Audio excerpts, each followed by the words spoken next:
Hello and welcome back. This is Navigating NIL, powered by Eccker Sports, episode 4. I'm Tyler Langford, joined once again by Tim Prukop. Welcome back, Tim. Good to see you again, Tyler. Amen. Always a pleasure. I appreciate you coming back on. So, where we left off, we were kind of just catching up on, where NIL was at perceptually for coaches and people within the football and sports world when we started this whole thing versus now.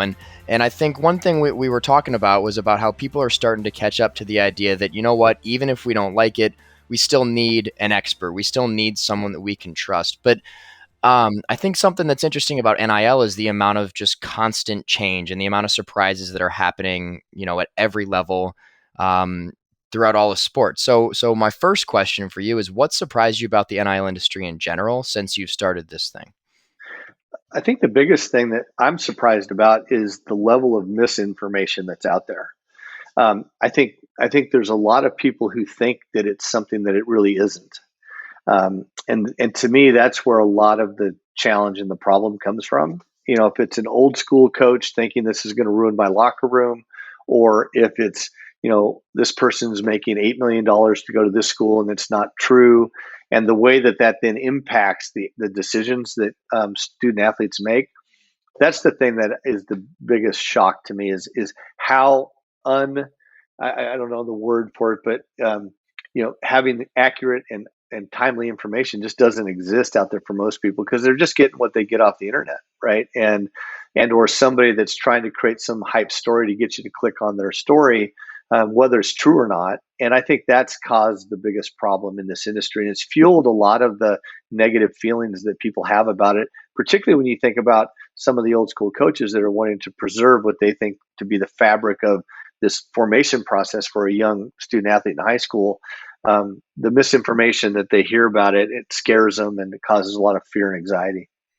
So what's your response to that fear and that anxiety? How do you, we talked about the 5 stages of grief a little bit in our previous episode, and how do you catch a coach up to speed on, this is what NIL is? Yeah. So first they have to accept that it's here and they want to hear about it, right? I think in the initial phases of grief, you deny it, like there's no way.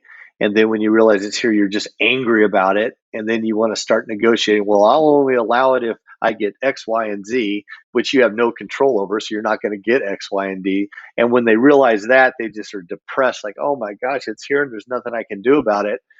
And that's been pretty consistent for the last year, particularly in high school athletics. And now we're starting to see people get through that to the point of, okay, it's here.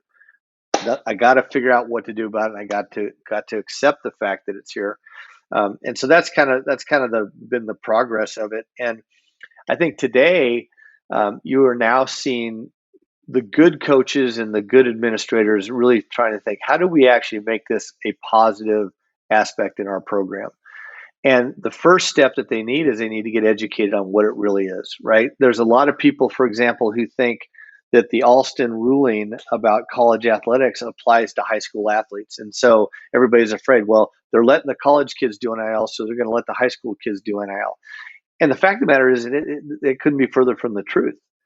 The Alston case spoke specifically to a class of individuals in the United States, which are collegiate student athletes at major programs who, by the fact that they are interacting in college sports, those universities are making millions and millions of dollars. And so they considered that class as a quote unquote workforce. And because they're a quote unquote workforce, the fact that the NCAA could limit what they could earn and what educational benefits that they could get is the reason that the Supreme Court said that's an antitrust violation, right? The high school market is completely different.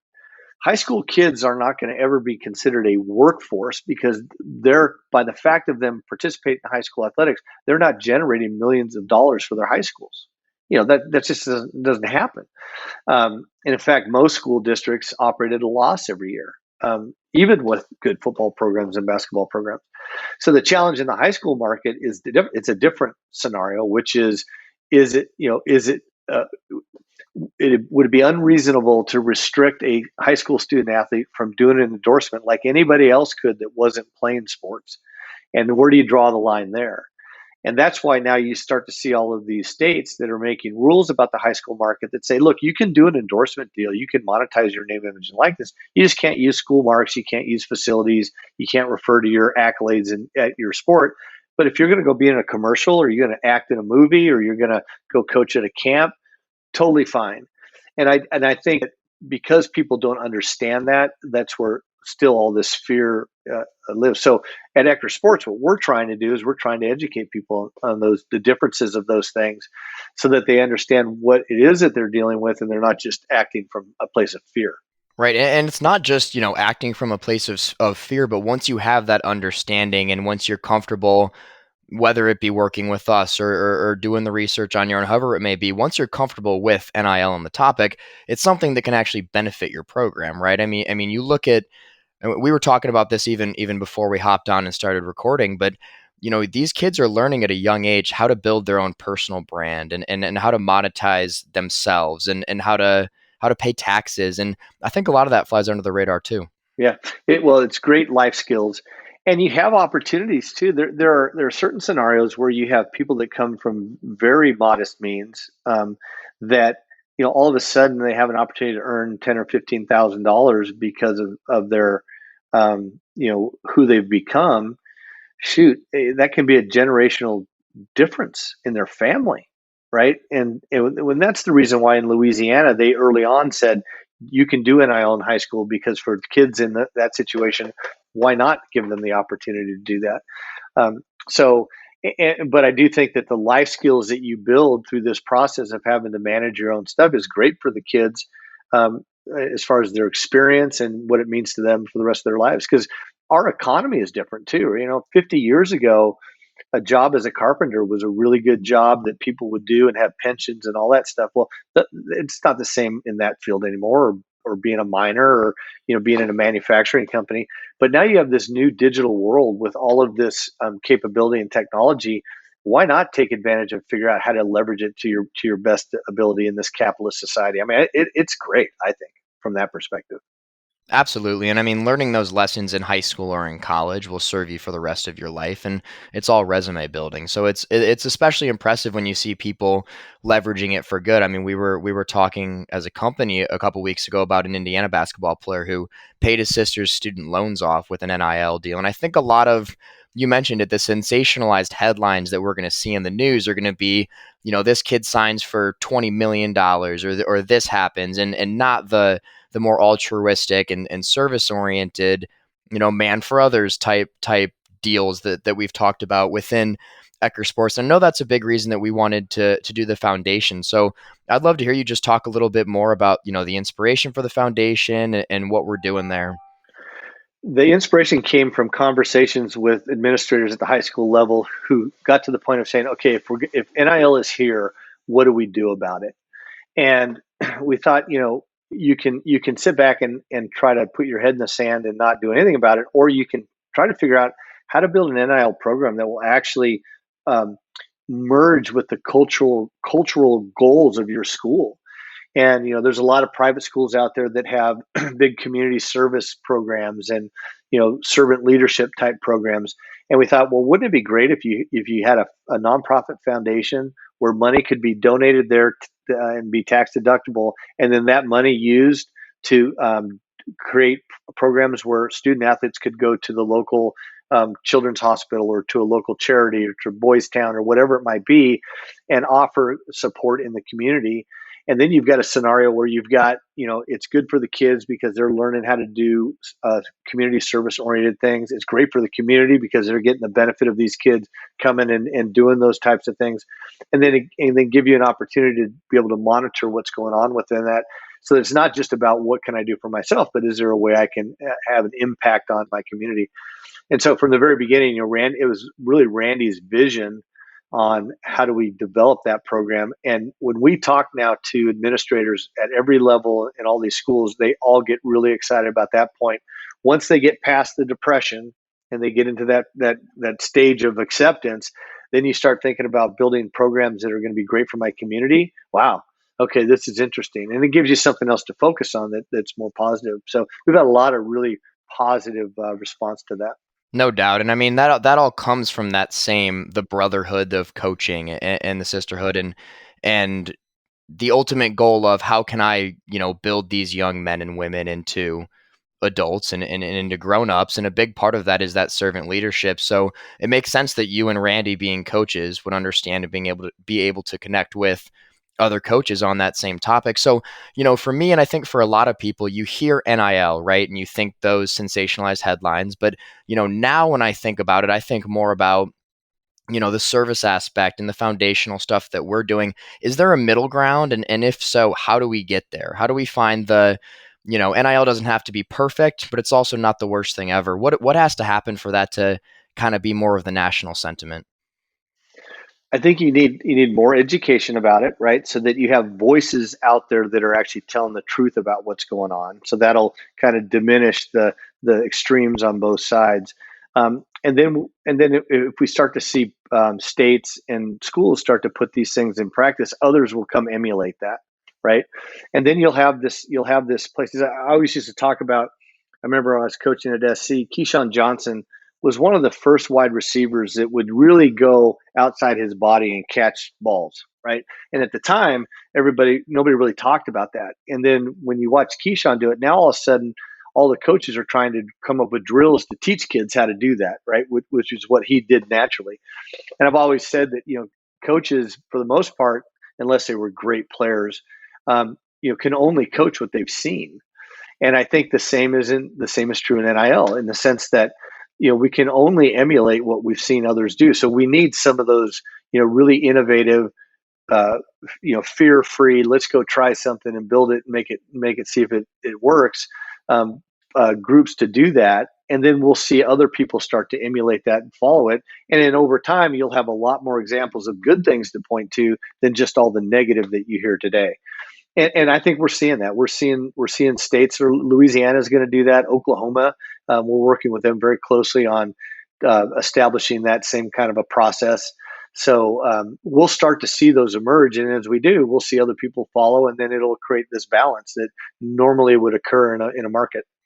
So do you think then that high school NIL needs to be in a similar place as college NIL? I know we talked about how they're very different things, but if you can start developing an NIL education and coaching these kids up on their brands and taxes, Pell Grants, financial aid, whatever it may be, as early as possible, do you see it as beneficial for states to have it legal at the college and high school level? Does it not matter? I'm just curious what your thoughts on that are.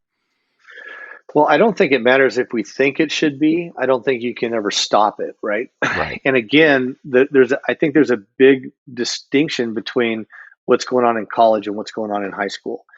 On the college side, you have your very top tier, five-star level athletes that are going to be making lots of money during name, image, and likeness. And quite frankly, I don't know what your listeners think about this, but they were already making that kind of money. Right. It was just all Right. it was just all under the table before. Right. Now it's not. Now it's out in the open. It may not have been as much as they're making now, but believe me, I carried a few suitcases in my day, right? Um, so to me, that group of athletes is a separate entity, and that's the top tier guys are always going to have the opportunities that the rest of us are never going to have because we don't have that notoriety. But then when you go below that and you've got that next tier of athletes that are using NIL to make modest amounts of money, but to build their brand, to me, that's similar to what the high school market should be like. And it should really be focused on how do we use this to help develop the life skills so a person can put themselves in a position to be more valuable when they get out of college than they would be if they didn't do it. And then how do you do it within the law and the requirements of the law so that it doesn't violate the purity and the competitive equity that exists in high school sports today? Because quite frankly, the reason sports, in my view, is so important for a high school athlete is it's the greatest place in the world to fail at at something that's very very important with a high level of passion. And if you go in and you fail there, you're not going to jail, you're not dead, you're not in a car wreck, but something's happened, whether you succeeded or failed in front of everybody that and you have to deal with that, right? And that's what's great about sports, and we don't ever want that to go away. And so what in the high school market we can't allow to have happen is have 10 high school teams have all the best players and all the money, and they just beat everybody else because it's not competitive. And that's what the old school coaches don't want, because they believe that the reason they're coaching is to help develop kids that can learn how to grow in successful or not successful situations in sports, right? So I just think that it's you know, in the high school market, we want to make sure that we're very cognizant of that. And we know that high school athletes are a very different class of citizens than collegiate athletes at the Division I program. And so the rules shouldn't be the same. They should be different. And we should build programs that create community service and other servant leadership type opportunities, and build programs that help people develop their digital brand and their abilities to do stuff like that. No, I completely agree, and that's kind of where I was going with the question. Is look, you've got these massive revenue generating sports at the college level, and then you have at the very top of those sports that top 1 or 2%, and that's what gets blown out of proportion, right? What you don't see is, so for example, for our listeners, I do an article series every 2 weeks called the Eccker 10, and it's 10 questions with an athlete, and I haven't interviewed a single person that you'd say, wow, I've seen them interviewed on Sports Center. And every kid has talked about, look, I'm a college kid, and the opportunity to make a couple $100s and learn about branding and learn about social media and doing all this stuff as a college kid, to make a few extra bucks. For anyone who's gone through the broke college student grind, it's important to be able to do that stuff while also learning.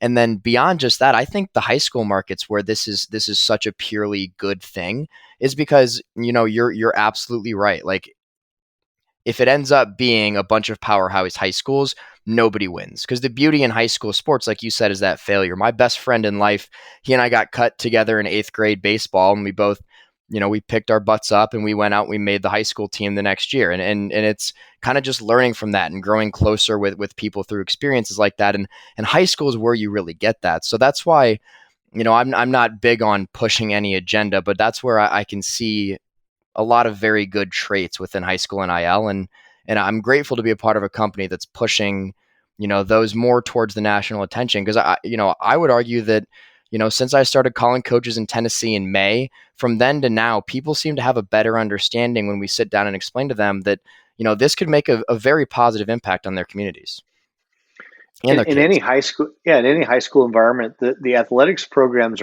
have a lot of influence and a lot of power in those schools, just from the standpoint of all of the resources that go into it.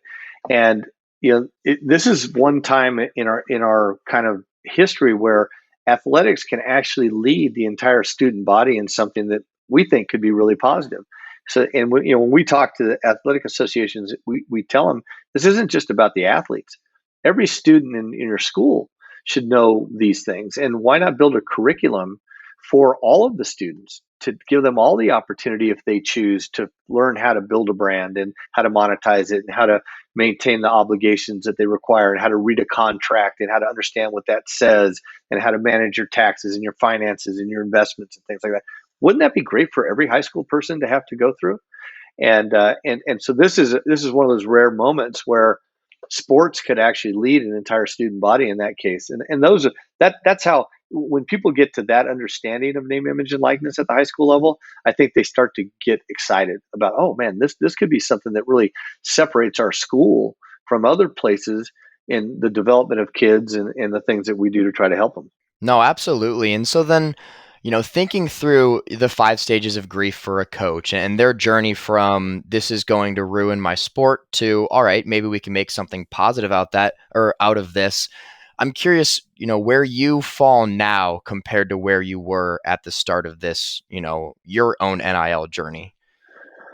I'm a lot less concerned about it than I was when we started. When we first started, there was so much negative reaction and connotation towards what it is, and I was, to some degree, very fearful of the result of it be to high school sports. And the more that we've gotten into it, the more we've understood the distinctions between college and high school, the more excited I am that we could actually make a difference in people's lives. We could help. We could really, really make a difference for some kid that might not have the opportunity to do these things otherwise, so that when they go to college and get out of college, they're in a position to do something of real value in whatever chosen field that they have. So I've gone through the phases too, and I'm excited where we're at right now. I think there's a lot of good things coming. And we just have to protect against the bad things. And like I said, mostly the bad things are the misinformation that are out there. Right. And it all comes down to finding trustworthy and good information, and also finding people to give that information that actually care. So I think that's the end of my NIL related questions, but I have a quick 5-question gauntlet that I'm going to have to run you through before I let you go. So whenever you're ready, we'll Okay, start let's hitting do it. them. Alrighty. So the first one, I want to hear the most embarrassing sports story that you've got from your time as an athlete. Man, there's so many of them. Good. Like, hard to pick. I think the funniest one, we were playing the University of Pacific when I was at Davis. They had just beat Michigan the week before. We were playing them at their place, and they ran the option, and they had this running back up going on to play in the NFL for many years. And all week long, we were worried about, could we stop the option? And they ran it, and the running back got the ball, and he was coming towards the end zone, and I was going to meet him head on to tackle him. And I hit him on the 2-yard line, I hit him as hard as I possibly, everything I had. I just hit that guy so hard. And when I opened my eyes, I was 5 yards into the end zone on my back with him laying on top of me. and everybody was laughing and laughing. And it was so funny. My little brother at the time, he was playing at Cal State Fullerton, and he played them the next week and had a similar scenario with the same running back, and he got run over. But he was only 3 yards in the end zone where I was 4. And so to this day, my brothers and my dad, they don't ever let me live that down. That guy knocked me a yard further in That's the end zone than Todd. That's so funny. That's the curse of being the oldest, man. You got to go through it first. That's how it goes. All right, second one. So I'm gonna paint a quick scene for you. You're in Amsterdam. You're a professional athlete, very disciplined schedule, I'm sure, and you get a day off. What's your go-to cheat meal? Cheat meal? You mean a meal that I would make on my own? A meal that your coaches/trainers wouldn't be super proud of you for eating, but that you'd pound if you got the chance. It was top ramen, man. It's like whenever I was hungry back in those days, because I had no money, I'd get a little top ramen, crack an egg in there, a couple of hot dogs, maybe some carrots. Oh man, and that would be something. That's money. I love that. That's fantastic. Top ramen, and I used to do that on Friday nights. That would be my big meal. Yeah. I'd have all that stuff chopped in there. That was like my pregame meal before the games on Saturday. There's so much top ramen in my pantry right now. You wouldn't believe it with 4 college kids living here. Oh yeah, That's great. I got a lot of respect for that. So the next one. So if you had one superpower, what would your superpower be? I'd be able to fly. I feel like that's just the right answer. I'd love to do. Yeah. I just would love to do that. That'd be great. I'm with that. All right. If you were on a deserted island and you can bring 3 things with you, what are those 3 things that you're bringing? Deserted island. Am I ever going to get off of it, or am I there forever? Maybe if you bring the right things, you can get off. I don't know. I'm gonna leave it a little ambiguous. Let's see. I would probably bring a big box of matches in a waterproof container. I'd bring a gun with some ammunition in it and some fishing line. That's a good answer. It's a very good answer.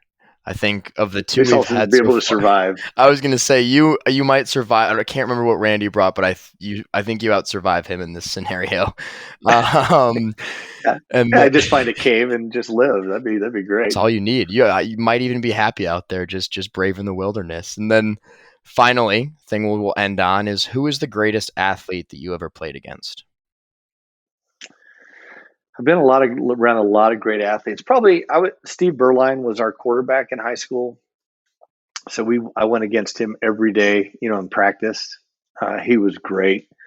I got a chance to coach Carson Palmer in high school, and watching somebody that is so much better than anybody else was really a treat.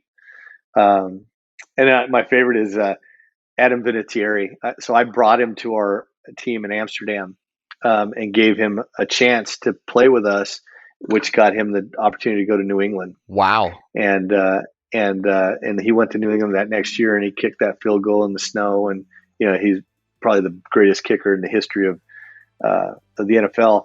And I had to choose between him and a kicker from South Carolina. And when I watched both of their films, I noticed it was snowing a lot in South Dakota when he kicked. And so I told Coach Luganbill, I said, I'm going to take the kid from South Dakota. He's like, why is that? And I go, well, he can kick in bad weather. And that's why I chose him. So it was fun to be a part of that process. That's great. I love that. Obviously, the greatest kicker of all time, and where would he be without the Amsterdam Admirals? So, yeah, that's right. That's wonderful. Tim, I really appreciate your time. Thanks for doing 2 of these, and I think there were quite a few really good insights provided, so I appreciate you coming on. Yeah, I appreciate you, Tyler, and all you do. I appreciate what you're doing to help us, and good luck with your podcast series, and let's keep it rolling. All righty. Thanks, everybody. We'll catch you in 2 weeks.